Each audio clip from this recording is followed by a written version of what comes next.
So basically हम बात ही कह रहे थे कि ये जो ब्लेब्स होते हैं ना, these are present on the apical surface of the lungs.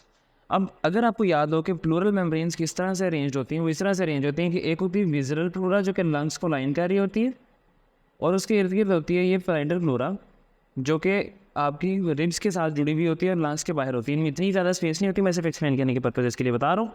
सो अगर ये एपिकल ब्लेब रप्चर करेगा तो जो लंग्स में एयर है that can enter into the space, ठीक है। और अगर ये स्पेस में एंटर करेगी इनटू द प्लूरल स्पेस, तो प्लूरल स्पेस के अंदर प्रेशर नेगेटिव होता है, ठीक है, सक्शनिंग प्रेशर होते हैं। जैसे ही एयर इसके अंदर निकलती है, एयर सक होकर इसके अंदर जमा होना शुरू हो जाती है, ठीक है। So that can lead to pneumothorax. अच्छा खैर, ये तो एक एक्सप्लेनेशन थी इसकी। दूसरा जो हो सकता है, एक तो मैंने कह दिया कि टॉल है, थिन मेल, स्मोकिंग की हिस्ट्री हो सकती है। Then trauma can be a major triggering factor. जब मैं इसको थोड़ा मिक्स ही हो गया, बल देखें, हम बात कर रहे हैं हिस्ट्री और ट्रिगर्स की, तो वो मैंने वो सामने लिख दिया। जो क्लिनिकल प्रेजेंटेशन अब इसके नीचे आएंगे और फिर इन्वेस्टिगेशन हम एंड पे लिख देंगे। चलो, अब हमारा हिस्ट्री और ट्रिगरिंग फैक्टर्स के अंदर ये चीज़ आ गई कि न्यूमोथोरिक्स में tall, thin, male gender, then smoking और ट्रॉमा की हिस्ट्री इंपॉर्टेंट है। देन हम बात करते हैं कि इसके अंदर आपका क्लिनिकल प्रेजेंटेशन क्या होगी। जो न्यूमोथोरिक्स होता है, इसकी क्लिनिकल प्रेजेंटेशन में सबसे पहली बात होती है कि आपको डिक्रीज एयर एंट्री मिलती है on affected side, increased resonance मिलती है, ठीक है। और इसके अंदर आपको मिलता है हाँ, increase resonance, dullness, hyper resonant percussion. Percussion note जो होते हैं वो लाउड हो जाते हैं। चले, अब ये तीन चीज़ें आपको इंपॉर्टेंट मिलती हैं कि एक जब आप एयर एंट्री ऑस्कल्टेट करते हैं स्टेथोस्कोप के साथ, तो जिस साइड का न्यूमोथोरिक्स है वहाँ पे एयर एंट्री कम होगी। दूसरी बात यह है कि वहाँ पे जो रेजोनेंस होती है, रेजोनेंस होता है कि हम पेशेंट से कहते हैं कि वो बोले कोई तीन तीन तीन, जिसकी मतलब जो ऐसे साउंड जिनके अंदर वाइब्रेशन होती है, हम वो उनसे बुलवाते हैं। और उसके अंदर अगर वो पेशेंट 99 बोल रहे हैं, ये तीन तीन तीन बोल रहे हैं, अगर रेजोनेंस जो है उसकी नहीं, रेजोनेंस डिक्रीज होगी, सॉरी, अफेक्टेड साइड पे उसकी रेजोनेंस डिक्रीज होगी। परकशन नोट उसका हाइपर रेजोनेंट होता है, परकशन नोट उसका लाउड आएगा अफेक्टेड साइड पे। फिर हम इन्वेस्टिगेशन की बात करते हैं, तो investigation is chest X-ray again. But एक बात आपने याद रखनी है कि अगर एक पेशेंट एमरजेंसी में आया है और आपने उसको टेंशन न्यूमोथोरिक्स डायग्नोज कर लिया है, यानी कि acute dyspnoea with cardiovascular compromise के साथ पेशेंट आया, रेज्ड जेवीपी है उसका, कभी भी एक्सरे के लिए पेशेंट को नहीं भेजना है, बिकॉज वो एक्सरे रूम से वापस नहीं आएगा, ठीक है। आपने उस पेशेंट का इमीडिएटली वाइड बोर नीडल यहाँ पे सेकंड इंटरकोस्टल स्पेस के अंदर in the mid clavicular line insert कर देंगे, ठीक है। इसको हम डीकम्प्रेशन करना कहते हैं, और ये एमरजेंसी सेटिंग्स में करनी होती है। कभी भी टेंशन न्यूमोथोरिक्स के पेशेंट का एक्सरे नहीं करवाना, ठीक है। चले, ये तो हो गया हमारा pneumothorax. Now we are done with the airway and pulmonary causes. अब मैं यहाँ पे कार्डियक कॉजेज लिखने की बजाय चलिए ये नहीं कहते हैं। अब हमारे जो कार्डियक कॉजेज हैं, कार्डियक कॉजेज की अगर हम बात करें, pulmonary, now we are up to cardiac causes. अब कार्डियक कॉजेज में सबसे पहली जो कॉज हम यहाँ पे मेंशन करेंगे, दैट इज अबाउट कार्डियक टेम्पोनार्ड। फिर कार्डियक टेम्पोनार्ड के बाद हमारी इंपॉर्टेंट डिजीज आती है acute decompensated heart failure. Then we have pulmonary embolism. चलिए, पल्मोनरी एम्बोलिज्म सबसे पहले लेते हैं। उसकी वजह यह है कि हमारे पास बेसिकली जो कार्डियक कॉजेज हैं उनमें दो तरह के मसले हैं, वो मैं आपको बताता हूँ। पल्मोनरी एम्बोलिज्म में acute decompensated heart failure, then will go to cardiac टेम्पोनार्ड।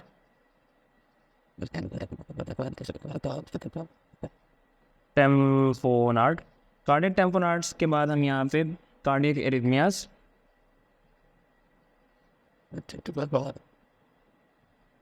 Plus valvular disorder की बात कर रहे थे। चले, अब हमारे पास ये जो डिजीजेज हैं इनमें सबसे पहले पल्मोनरी एम्बोलिज्म। अच्छा, मैं कह रहा था कि जो कार्डियक कॉजेज हैं उनमें मसला ये होता है कि या तो लंग्स में ब्लड जा नहीं रहा या पूल कर रहा है, ठीक है, ओके। यानी कि या तो आपके कार्डियोवैस्कुलर कॉम्प्रोमाइज़ की वजह से लंग्स तक ब्लड नहीं पहुंच पा रहा, ये मसला हो सकता है। या ये मसला हो सकता है कि आपके जो ब्लड है वो लंग्स के अंदर जमा होना शुरू हो गया, फूलिंग स्टार्ट हो गई है। अगर मैं पल्मोनरी एम्बोलिज्म की बात करूँ, सो द प्रॉब्लम इज़ कि आपका जो ये रेस्पिरेटरी सर्कुलेशन का पाथवे है उसके अंदर कोई एक पल्मोनरी आर्टरी है जो ब्लॉक हो गई है, यहाँ पे एम्बोलस फंस गया, उसकी वजह से आपको पूरा लंग जो है उसको उसकी परफ्यूजन कम हो गई है, ठीक है।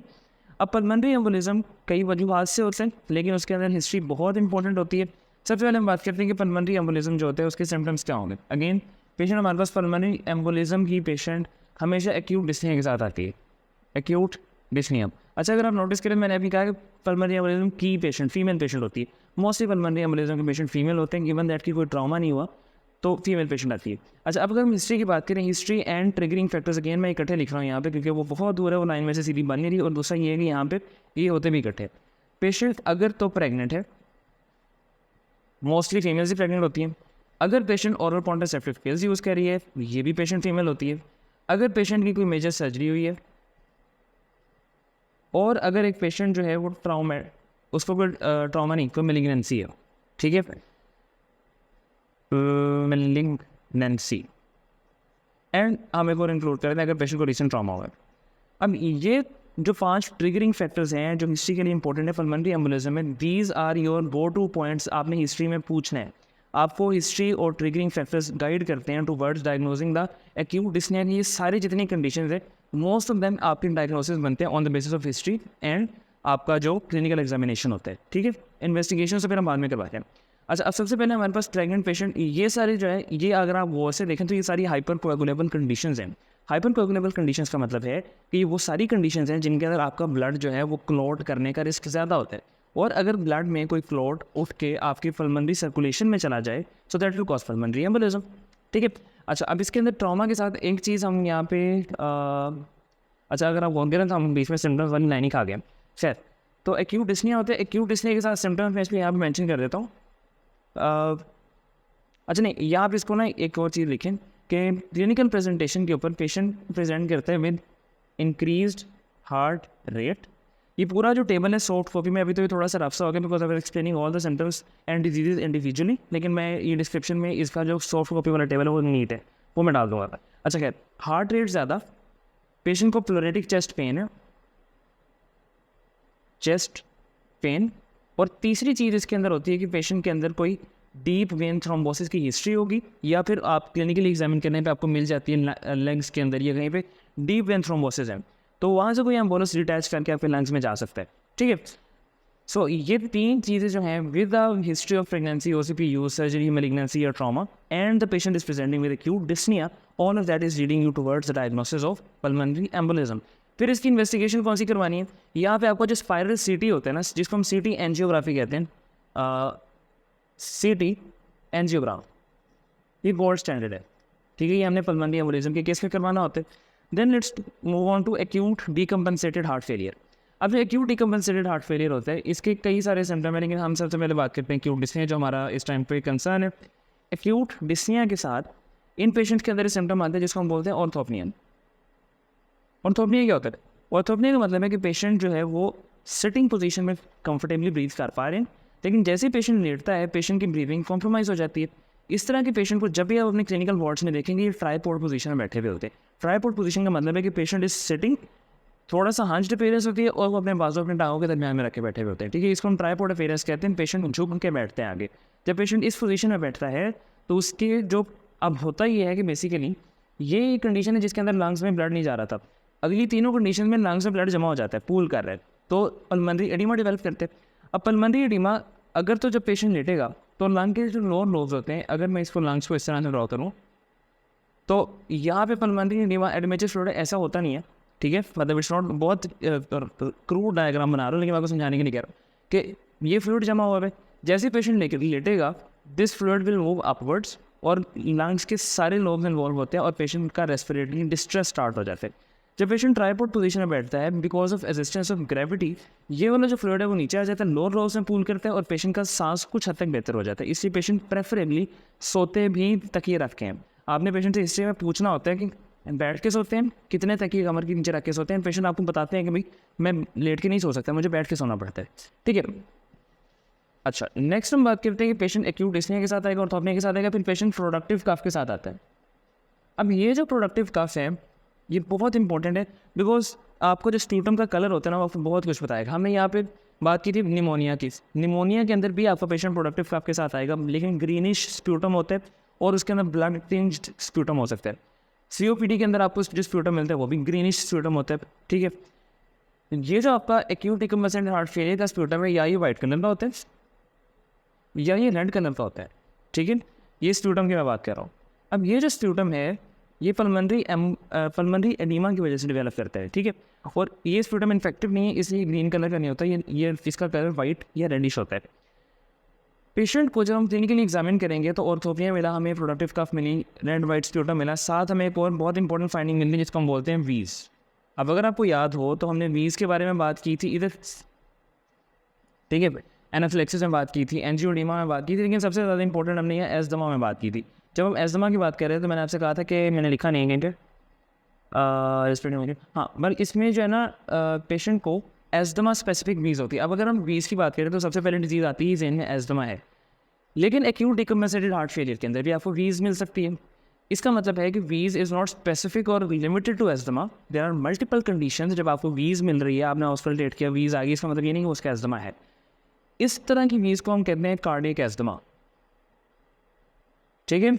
मतलब इट इज़ नॉट एस्दमा पर से, लेकिन ये बिकॉज वीज आ रही है कार्डियक कंडीशन की वजह से, तो इस डिजीज़ को हमने कार्डियक एस्दमा बोल दिया। इसके लिए इन्वेस्टिगेशन क्या करवानी है आपने? सबसे पहले आप चेस्ट एक्सरे करवाने, ठीक है। दूसरा जो आप काम कर सकते हैं, पेशेंट की ईसीजी करवाने, ठीक है। तो ये दो काम करने पे आपको पेशेंट की काफ़ी हद तक डायग्नोस्टिक वैल्यू मिल जाती है। अब यहाँ पे एक पॉइंट जो हम मिस कर गए वो ये है कि एक्यूट डिकम्पेंसेटेड हार्ट फेलियर अगर तो लेफ्ट साइडेड है तो फिर तो लंग्स में पुलिंग होती है और फिर आपको ऑर्थोपनिया और प्रोडक्टिव कफ मिलती है। अगर पेशेंट को राइट साइडेड हार्ट फेलियर भी डेवलप हो जाए, ये हम बहुत आगे जाके पढ़ेंगे, लेकिन इस बात को आपने याद रखना है, the most common cause of right heart failure is left heart failure, ठीक है। तो यहाँ पे क्या होता है कि अगर राइट हार्ट फेलियर भी डेवलप हो गया, फिर उसके साथ पेशेंट को पेरिफेरल एडीमा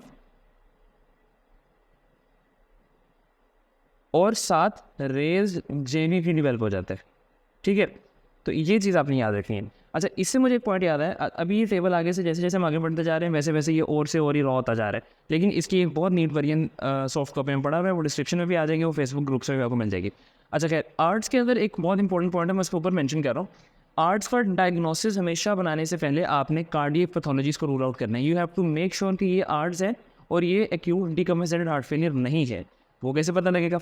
वो ऐसे पता लगता है कि हम आर्ट्स के लिए इन चीज़ों को रूल आउट करते हैं। जो बीएनपी है वो रेज नहीं होना चाहिए, जो जगुलर वीनस प्रेशर है वो भी रेज नहीं होना चाहिए, और हिपैटो जगुलर रिफ्लक्स जो है वो नहीं आना चाहिए। यानी कि पहले हमने पेशेंट की नेगेटिव असेसमेंट करनी है कि पेशेंट के अंदर बीएनपी तो रेज नहीं है, उसका जेबीपी तो रेज नहीं हो रहा, या उसमें हेपेटोजंगुलर रिफ्लक्स तो नहीं पॉजिटिव आ रहा। अगर नहीं है then move to towards aetiologies. फिर आप हिस्ट्री भी लेंगे, सेप्सिस था, कोई ट्रॉमा था, कोई ट्रांसफ्यूजन हुई थी, फिर आपको आर्ट्स की तरफ डायग्नोसिस आएगा। Arts is a diagnosis of exclusion. पहले अपना हार्ट कंडीशन रूल आउट कर लें, एक दफ़ा रूल आउट हो गया फिर आर्ट्स को सोचना है। और ये जो तीनों चीज़ें मैंने लिखी है, रेज, बीएनपी, जेबीपी, हेपेटोजंगुलर रिफ्लक्स, ये आप यहाँ पे मेंशन करने हैं, ठीक है। यानी कि आपको एक तो ईसीजी करवाते हैं, फिर आपने यहाँ पे बीएनपी रेज मिलेगा, ठीक है। उसके अलावा जेबीपी रेज होगी, हेपेटोजंगुलर रिफ्लक्स आ रहा होगा। फिर हम बात करते हैं कार्डियक टेम्पोरार्ड की। अब हम बहुत जल्दी जल्दी करेंगे, ठीक है, like just last 2 minutes. Cardiac tamponade क्या होती है कि आपका जो ये हार्ट है इसके इर्द गिर्द भी एक पेरिकार्डियल सैक होती है। अगर उसके अंदर फ्लूइड जमा होना स्टार्ट हो जाए, फ्लूइड की वजह से जमा हो सकता है कि फाइब्रेंस पेरिकार्डाइटिस हो सकता है, कोई वायरल इन्फेक्शन हो सकता है, या फिर क्या हो सकता है कि अगर यहाँ पे कार्डियक वॉल डैमेज हो गई है और ब्लड लूज करना शुरू हो गए, ये कार्डियक एमरजेंसी भी होती है या अर्जेंट कंडीशन भी हो सकती है कि पेशेंट एसिम्प्टोमेटिक भी होता है, ठीक है, हमें कार्डियक अल्ट्रासाउंड पे पता लग रहा होता है। खैर, जो कार्डियक टेम्पोरार्ड होगा उसके अंदर भी अगर पेशेंट एमरजेंसी में आए तो एक्यूट डिस्निया के साथ आते हैं। साथ एक बहुत इंपॉर्टेंट फाइंडिंग जिसको हम बोलते हैं बैकस्ट्राइड, ठीक है। अब बैकस्ट्राइड क्या होता है कि आपके पास 3 चीज़ें होंगी। Number 1, raised jugular venous pressure, hypotension, और तीसरी चीज़ पेशेंट को आता है कि आप जब इसको ऑस्कल्टेट करते हैं तो आपको हार्ट साउंड सुनाई नहीं देती, that is called as muffled heart sound, ठीक है। तो ये 3 चीज़ें अगर आपके पास आ रही हैं तो वो कार्डियक टेम्पोरार्ड का डायग्नोस्टिक होता है। इसका आपने करना है कि आप इसके लिए करवाते हो एकोकार्डियोग्राफी, ठीक है, और चेस्ट एक्सरे। ये इन्वेस्टिगेशन के ऊपर आपका पता लग जाता है, ठीक है। और एक्यूट डिस्निया की प्रेजेंटेशन में कार्डियक टेम्पोरार्ड भी एक कार्डियक कंडीशन है। कार्डियक एरिथमियाज और वेलुलर डिजीज़ के अंदर आपका प्रेजेंटिंग कंप्लेन बहुत मुख्तलिफ हो सकती हैं, ठीक है। लेकिन we are lot of range of presenting complaints in cardiac arrhythmias and valvular disorders. One of them is acute dyspnoea. ऐसे मैं इसको यहाँ मेंशन नहीं कर रहा, लेकिन क्योंकि ये कंडीशन है for the sake of fulfilment लिखा गया। अब इसके अंदर अगर मैं कह रहा हूँ कि एक्यूट डिस्निया इन कंडीशंस की वजह से हो रहा है, तो हमारी जो क्लिनिकल मैनिफेस्टेशन है उसके ऊपर हमें मर्मर्स मिलेंगे। And now murmurs are also very specific to different kind of arrhythmias. Not arrhythmias फिर से पर different kind of valvular disorders. और अगर मैं कह रहा हूँ कि एरिथमियाज हैं तो आपको पल्स एबनॉर्मलिटीज़ मिलेंगी, पल्स एबरेशंस। एबरेशन सिर्फ अंग्रेजी का लफ्ज़ है, इसे आपने घबराना नहीं। अब इसका मतलब ये होता है कि पल्स के अंदर कोई ना कोई चेंजेस मिल रहे हैं। लाइक एट्रियल फिब्रिलेशन है तो इरेगुलर पल्स मिल रही होगी, ठीक है। पेशेंट के अंदर पल्सलेसनेस हो सकती है, हो सकता है पेशेंट टैकीकार्डिया में है, हो सकता है पेशेंट को ब्रेडी एरिथमियाज हो रहे हैं। डिपेंड करता है कि कौन सा एरिथमिया चल रहा है। तो इसके लिए आपने ईसीजी करवा लेनी है पेशेंट की, ठीक है। ईसीजी करवा लें और echocardiography, these are the diagnostic test of choice in these conditions, ठीक है। अब बिल्कुल आखिरी दो रहेंगे तो मैं यहाँ से ये 2 मिनट आके तो आपको आखिरी बता देता हूँ, ठीक है। इसको हम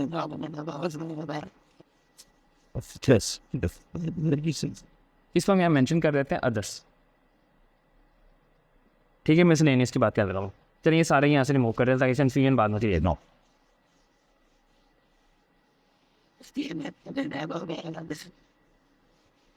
सो अभी तक हमने पढ़ा है एयरवे, पल्मोनरी, कार्डियक, और अब हम मिसलेनियस पढ़ने लगे। सो जो अफेक्टेड सिस्टम है मिसलेनियस, इसमें क्या होता है कि disease can be, number 1 disease यहाँ पे है पॉइजनिंग, ठीक है। और यहाँ पे दूसरी जो कंडीशन है जिसको हम बोलते हैं पैनिक अटैक, ठीक है। पॉइजनिंग की बात करें तो हमारे पास पेशेंट का जो सिम्टम होते हैं, कई तरह के सिम्टम्स हो सकते हैं डिपेंडिंग अपॉन कि क्या पेशेंट ने इंजेक्शन क्या है। Acute Disney can be one of them. Organophosphate plus botulinum toxin जो है, ये बहुत इंपॉर्टेंट कल्प्रिट्स हैं फॉर कॉजिंग एक्यूट डिस्निया। अगर मैं पैनिक अटैक की बात करूँ इसके बारे में कुछ बहुत ज़्यादा लिखने की ज़रूरत नहीं है। पेशेंट की नेगेटिव इवैल्यूएशन पहले करना बहुत ज़रूरी है। पहले जो इंपॉर्टेंट कॉजेज है जिसमें पल्मोनरी, एयरवे, कार्डियोवैस्कुलर कॉजेज को रूल आउट कर लिए, then come to this one. फिर अगर आपको लगता है कि और कुछ नहीं है फिर ये होगा, ठीक है। फिर पैनिक अटैक के लिए आप उसको पेशेंट की हिस्ट्री लेते हैं और पता लगता है कि पेशेंट के अंदर अगर तो कोई प्रीडिस्पोजिंग फैक्टर्स हैं और पेशेंट को पहली हिस्ट्री रह चुकी है पैनिक अटैक्स की, तो फिर हम पेशेंट को डायग्नोस करते हैं पैनिक अटैक पे और हम अकॉर्डिंगली ट्रीट कर रहे होते हैं, ठीक है। बहुत लंबी वीडियो होगी। अब इसका एक फ्लो शीट डायग्राम में 5 मिनट की वीडियो होगी, इसका हम सम अप करके तो मैं, और दूसरा जो इसका सॉफ्ट कॉपी है वो मैं डिस्क्रिप्शन में और फेसबुक ग्रुप्स में लगा दूँगा, ठीक है। चलिए, थैंक यू सो मच।